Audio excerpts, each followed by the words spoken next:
Salut. La magie, la Bible elle en parle, notamment dans le Nouveau Testament, l'Acte des Apôtres.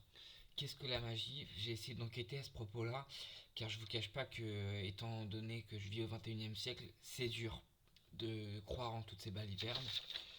Alors, simplement, pour commencer, on sait qu'il y avait au Moyen-Âge la chasse aux sorcières. Et je continue, je persiste, hein. Dans l'acte des apôtres, on parle de magie. On dit que telle ou telle personne faisait de la magie. Et en fait, si on regarde de nos jours, c'est juste qu'on a trouvé des causes rationnelles à plein de phénomènes irrationnels. C'est-à-dire, par exemple, excusez la faute de français, le paratonnerre, avant, mais encore plus aujourd'hui, les écrans, les ordinateurs, pire, l'intelligence artificielle. Toutes ces choses, ça nous pousse à nous questionner. Et finalement, Dieu n'est-il pas absolument magie? Parce que ce monde n'arrivera jamais à expliquer véritablement qui et de quoi est fait notre créateur. Et moi, j'ai essayé de trouver des magies en fait qui ne sont pas. J'ai essayé de tricher pour trouver de quoi parler ces phénomènes de magiciens, de magie dont on entend parler dans la Bible. Parce qu'à cette époque, il n'y avait pas grand chose, il n'y avait pas d'ordinateur, il n'y avait pas de paratonnerre, il y avait le feu peut-être. Voilà. Et il y avait peut-être des dons de prophétie, des dons de divination. Moi, je vous dis, j'essaye d'être le plus agréable quand je le dis, mais toutes ces histoires de magnétiseurs, de voyants, j'y crois pas. Voilà. Ou alors, je pense qu'il y a des gens qui reçoivent des dons du Saint-Esprit et qui savent pas bien en faire l'utilisation. Parce que ce qui paraît, dans le sud de la France, ça existe encore des bonnes dames qui se sont tirées les cartes au tarot, etc. Donc c'est très sérieux hein, ce dont je parle. C'est pas un exemple en tête après 30 années de réflexion sur ce que les gens peuvent appeler magie, même si j'ai pas tout le temps eu la foi, tricher sur son âge. Par exemple, Bardella qui disait, le président enfin Jordan Bardella, qui disait en guerre, le temps il passe beaucoup plus vite. Je sais plus ce il avait dit une année vaut 5 ans. Il dit je suis un homme de 50 ans, même si j'en ai 30. Je vis en guerre. Une année vaut beaucoup plus quand on la passe en guerre que quand on la passe sans être en guerre. Je trouvais ça très intéressant. Je suis pas là pour dérouler le tapis rouge ou quoi que ce soit, mais je trouvais ça intéressant. D'ailleurs, il faut dire la vérité, il est jeune quand même, un peu trop jeune. Et je me suis rappelé que moi qui avais dans le passé de l'ambition, je me disais que la seule façon d'y arriver, c'était d'interpréter l'avenir en essayant de modifier mes goûts. Parce que j'avais pas, en me forçant à aimer des choses parfois trop sérieuses pour ce que je voulais faire. Donc, c'est-à-dire en, par exemple en essayant de me comporter comme si j'étais plus âgé que ce que j'étais vraiment, en ayant des lectures plus compliquées que ce que j'avais vraiment envie de lire. Et je sais pas si ça a marché, mais en tout cas ça a pas échoué. C'est une piste que je donne. Mettez-moi dans les commentaires si vous avez d'autres moyens comme ça. Parce que c'est vraiment. C'est un peu tiré par les cheveux, mais bon. Ensuite, on a tous eu une personne dans notre vie qu'on a rencontrée qui avait une chance anormale. Moi j'avais un pote et il avait une chance, c'était constamment. Genre aux jeux vidéo, il gagnait tout le temps sur des trucs de hasard, mais ça devenait flippant quoi. Tu te posais la question.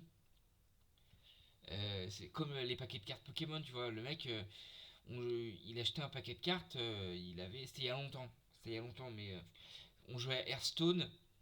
C'est un jeu de cartes en ligne et en gros, il achetait quelques paquets de cartes, il gagnait 5 fois plus de cartes rares que moi, quoi. Pareil à World of Warcraft, le mec, il gagnait 2 à 3 fois plus qu'une personne normale sur les mêmes chances de gain. On a tous connu une personne qui était un chanceux multirécidiviste. Et le fait qu'au bout d'un moment, d'ailleurs c'est dit parfois dans certaines grandes écoles, pour le concours de culture générale, c'est volontairement pas équitable, parce que la chance fait partie du, du packaging que tu es censé pouvoir fournir. Le satanisme, j'ai jamais cru en cette histoire, sauf que à force d'en entendre et en entendre parler, bah, je suis obligé de dire que d'accord, bah, peut-être que ça existe, même s'il est vrai quand même que on n'a jamais vu de sataniste très convaincant. Voilà. C'est pas Marilyn Manson, tu vois, qui va faire la troisième guerre mondiale. Par contre, le Satan, il existe. Le Satan, il existe. Alors oui, il y a peut-être des satanistes. Oui, on parle de chasse aux sorcières, la magie noire. Euh, Parce avec la langue, on peut faire le bien comme on peut faire le mal. Comme dit Ésope, je crois. Euh, L'exorcisme, puisqu'on parle du satanisme, l'exorcisme, c'est-à-dire faire sortir un démon d'une personne, ça existe, les prêtres exorcistes existent. En France, il y a des prêtres exorcistes. J'ai lu des livres sur ce sujet, et effectivement, ça existe. Est-ce que c'est de la magie? Pas exactement, mais notre société en France est devenue tellement avancée technologiquement et reculée spirituellement qu'au bout d'un moment, selon la conception de ce qu'est la magie, pas pour la Bible, mais plutôt pour la France, en France, c'est de la magie, quoi. Tu fais sortir un démon d'une personne. C'est plus ou moins un truc que tu fais en claquant des doigts, quoi. Euh, il faut savoir quand même que dans beaucoup de pays du monde, les guérisseurs, la magie, toutes ces choses-là, ça existe. L'idolâtrie est d'ailleurs un péché extrêmement grave hein, dans notre religion catholique et chrétienne tout court. Et les autres religions d'ailleurs, souvent. Donc attention à tout ce qui est gris-gris, tout ce qui est...